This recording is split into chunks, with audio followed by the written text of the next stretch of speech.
Hello, everyone, and welcome to Locked On Flames. It's the new year, which means it's time for New Year's resolutions, and I think it's time to give the Flames some new motivation and resolutions for the new year.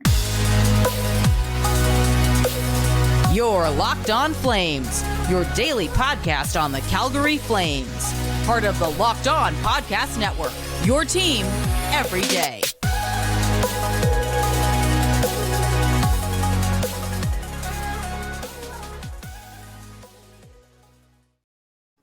Hello, everyone, and welcome to Locked On Flames. My name's Jess Belmosto, and we are going to be talking about the New Year's resolutions that I'm assigning to the Calgary Flames as we approach the second half of the NHL season. But before we dive into things today, please remember to subscribe to Locked On Flames wherever you get your podcasts, YouTube, Spotify, Audible, Odyssey, Apple. We're here for you every day.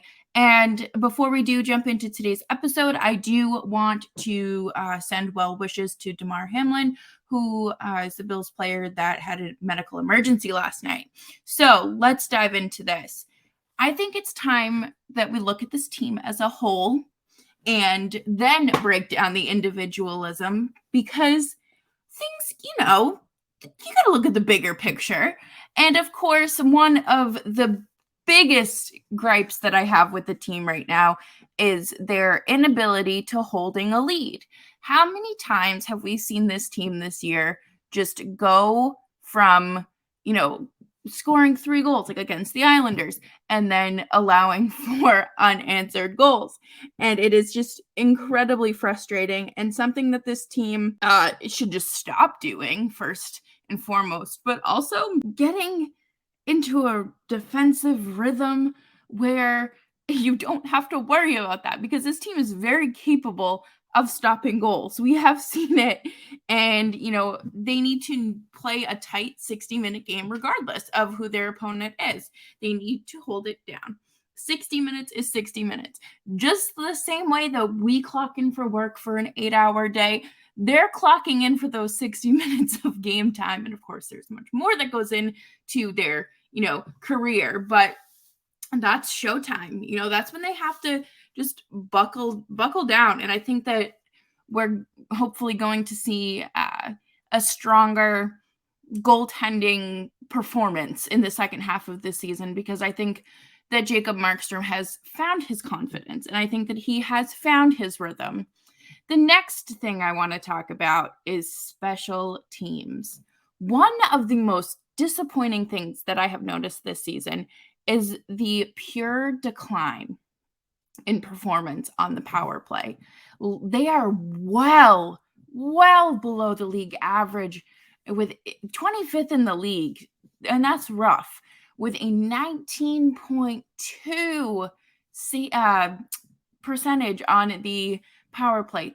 And last season, they were hanging in at 10th with 22.9%. So I just, obviously, you love to be on the power play because obviously you have the man advantage.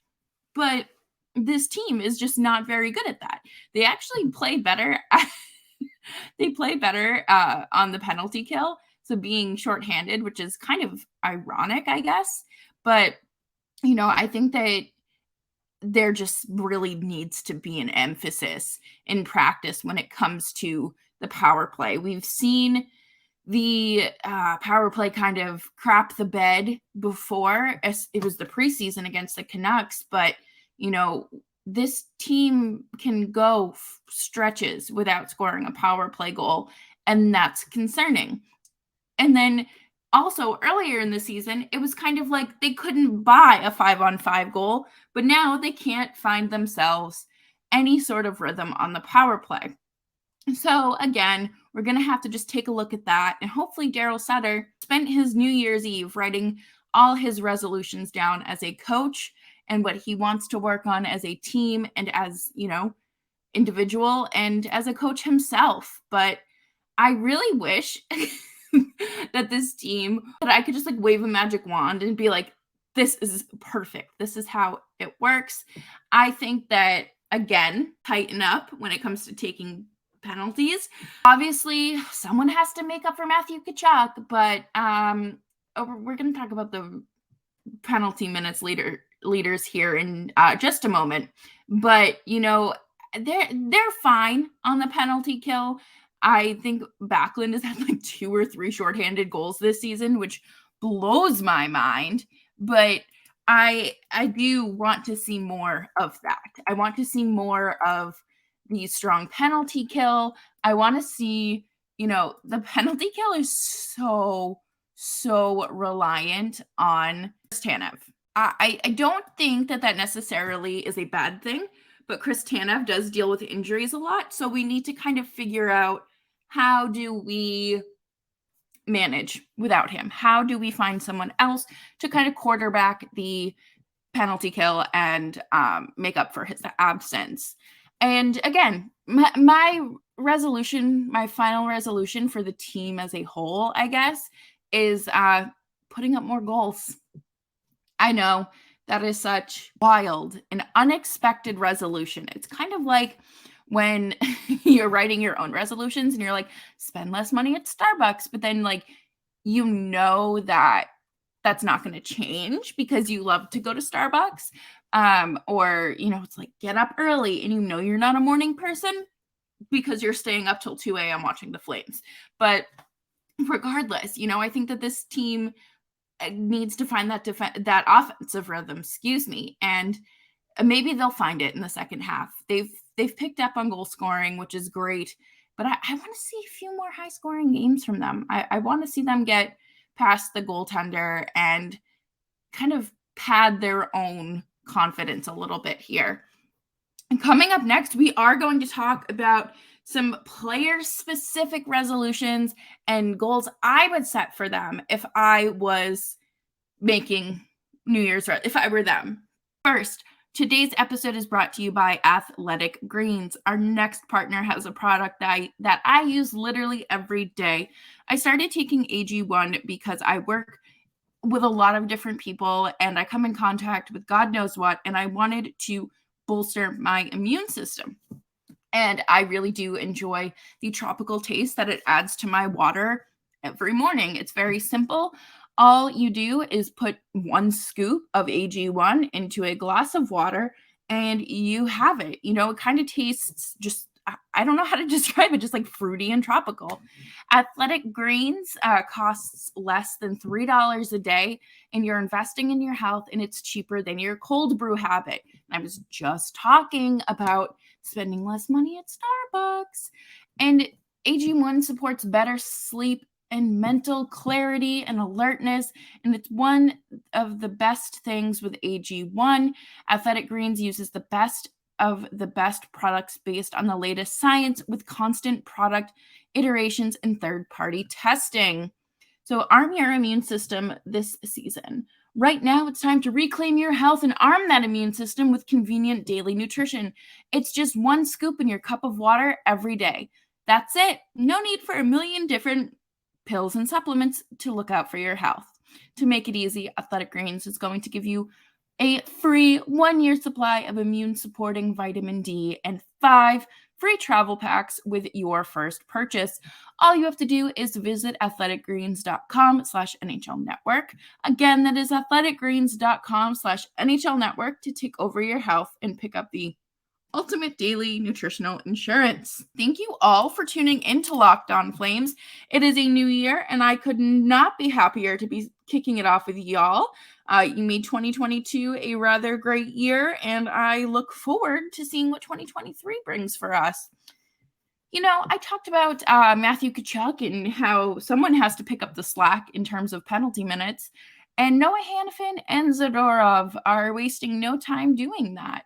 Zadorov currently leads the team with 39 minutes, and Noah Hanifin is right behind him with 31. I think that it's time for both of them to stop taking so many penalties. Blake Coleman is up there too with 28, so I can't just single him out, but stop costing your team. I know that this team is good on the PK, but that does not mean we have to go down single or shorthanded rather every few shifts. It a waste of time. It again gives the other team, your opponent, a competitive advantage, and it's just time to cut it out. Obviously, penalties are going to happen. If we can limit it to like 1 or 2 a game instead of 3 to 5, we might be onto something here.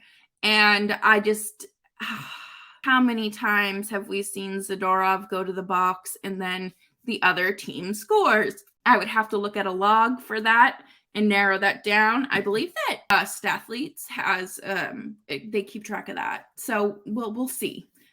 I will have to do some more research and see. My next resolution here comes for our sweet Italian bread man. I just want to see this kid score. We need to find that Mangiapane magic again. We know he has it in him. He knows he has it in him, but it's all about that finishing touch.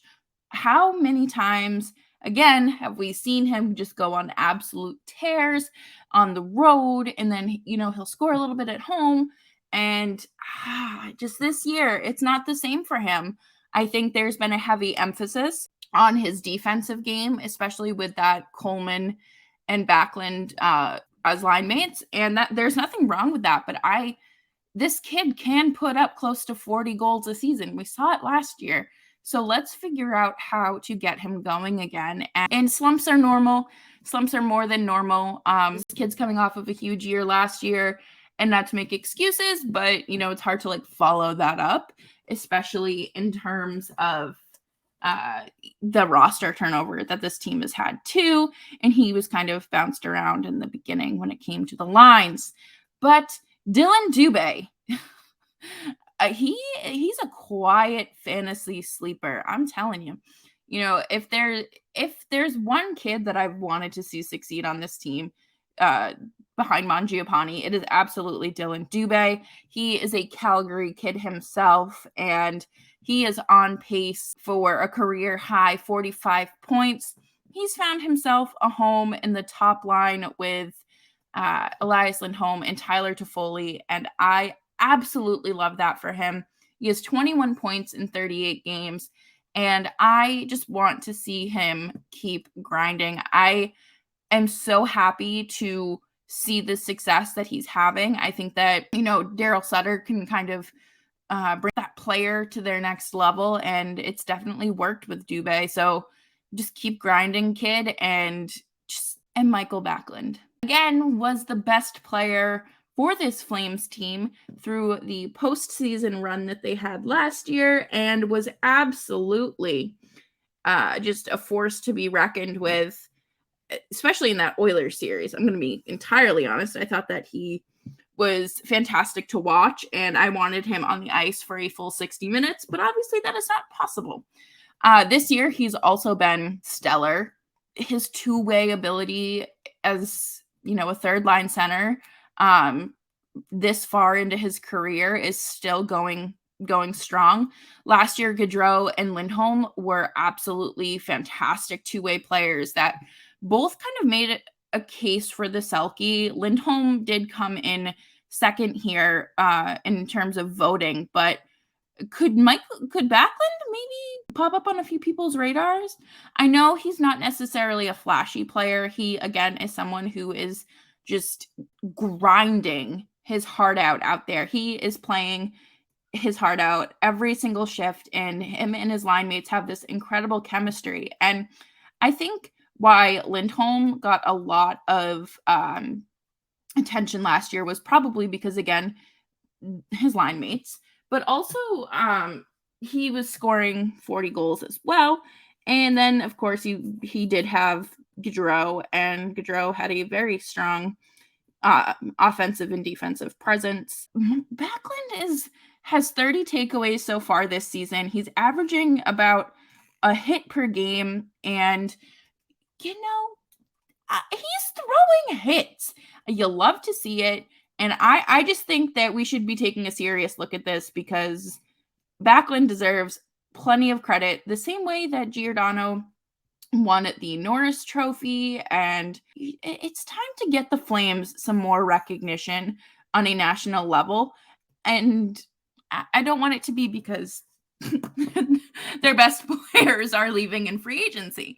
But coming up next, I have some Darryl Sutter resolutions that I think it would be wonderful and it would be a disservice not to talk about here on Locked On Flames. And as always, thank you so much for hanging out with us. Thank you. This is going to be a great year. You can follow the show on Twitter at LO_FlamesPod, but you are probably going to see more social interaction with me, at least, at Jess Belmosto, and of course, Nick Zararis on his personal Twitter at Nick Zararis. Darryl Sutter, I feel like, is someone who does not believe in superstitions. He does not believe in like manifestation or luck or anything like that. I think that he is just very like boom by the book. But I think that it's only fair if I'm going to assign things to players, I have to do it for the coach. It is only fair because the coach is in charge.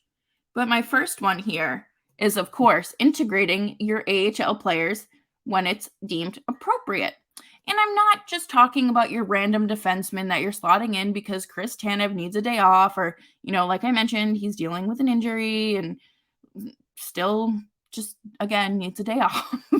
But I'm talking about your Matthew Phillips, your Pelletier.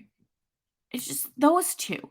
They are tearing it up in the AHL. Yes, we see that, and Darryl Sutter himself has admitted that they're not fourth-line players. But again, I'm not going to sit here and say reshuffle the lines because quite honestly, the lines are working right now. So I don't think we need to do that. But when things stop working and you have to plan for these things well in advance, you have to take a look at what's available in your farm system because it's not just about what you have right in front of you. You have your farm system for a reason. They are there, and the Wranglers just won like 9-2 the other night, and I think Matthew Phillips scored, Kevin Rooney scored. But if you're just going to force them to collect dust in the AHL, maybe you can trade them. I don't think you should. I absolutely do not think you should trade them. But, allow them to go play for an organization that is going to utilize them. Because you could probably get a few first-round picks. It's a lot. There isn't a lot of room in the lineup for them, but there will be someday, and you have to use them effectively. And if you're not, and you don't want to, and you'd rather go collect first-round picks, go do that. Because I don't think that it's fair for the prospects to just kind of sit there, and Matthew Phillips is like 24, 25 years old and still in the AHL and has only played 2 NHL games, and he's well beyond ready to make the jump. So let's figure something out here. I don't know what else to say there because I think it's just the same things that we've been talking about for, the whole season. And of course, my next one would be call Kevin Rooney up and try him on the penalty kill. He has some fantastic defensive stats. He's been doing pretty well down in Calgary, but in the AHL he had a shorthanded goal the other night, and he had a goal, 2 or 3 goals, or I think it was 2 goals earlier in the month of December. So I just think since you're paying him, you should maybe try him out, especially with Brett Ritchie being out. This feels like an opportunity for him to reintegrate himself with this team. Again, some thoughts. I don't coach a team, just talk about this team on the podcast every day. And my last resolution for Darryl Sutter is to smile. I think we could see some emotion on his face. Something that looks, that resembles joy. He doesn't have to smile. Grin. Raise his eyebrows. Nod. Do something. It's okay to look excited. when your team wins. It was really funny seeing Flames Reddit kind of get excited when he was out there watching the post-game fireworks. Thought that was really sweet. And, you know, I hope that everyone has a happy and healthy new year here at Locked On Flames throughout wherever you're listening. And this year, I've got a good feeling about it. Maybe not for the Flames, but for me. And hopefully everyone listening. So thank you all for hanging out with me, kicking off the new year. I will have your Winnipeg Jets preview coming later today, because it is just one of those days where I have a feeling Darryl Sutter is just going to do the same things, but maybe we'll get some more quotes. We'll get some good quotes, and we'll know what to work with heading into our little trip in Winnipeg. Until next time, make sure you're subscribed to Locked On Flames wherever you get your podcasts. Send this to an Edmonton Oilers fan or a Winnipeg Jets fan, and let them know that the Flames are going to be bigger and better in the year 2023. I will see you on Twitter at Jess Belmosto and LO_FlamesPod. Until then, stay safe, stay happy, and be kind.